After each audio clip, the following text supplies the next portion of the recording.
आज नाही का हनुमान डायरेक्ट शेपटीवरून जाळ काढतात, असं माझा तुम कसं पाहता पहिल्यापासून पाहा ना. तर काय विषय घेऊन आलो ना तुमच्यासाठी नवीन एक मिनी ब्लॉग.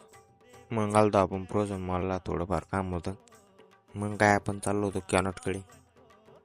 मग काय इथं बँड वगैरे आलेला होता आणि ह्यो संभाजीनगरचा राजा ज्योतिराम पाटील भाऊचा होता आणि आपल्याला रितेश भाऊ भेटले. मग चाललो होतो आपण गणपती बाप्पाची मूर्ती आणायला मस्त रॅलीमध्ये. इथे एकदम कार्यक्रम चालू होता. डायरेक्ट दिदानका श्रीलंका तोडफोड चालू डायरेक्ट. हे तर जाळण दूर संघच काढत होते, भेव वाटाच काम होतं भाऊ. मोक्का राडा घातला होता आहे ना. मग जोरात असं गणपती बाप्पाच्या मूर्तीचं आगमन झालं. इथं तर डायरेक्ट साक्षात हनुमानजी आलते. हे तर नुसतं जाळ काढत होते, जाळून वसंगच नुसतं मोक्कार काम होतं पॅटापाटी. खाली झोपून बी जाळच काढत होते. काय यांचं काय इरादा होता, कोणाला जाळून टाकत होते काय कोण.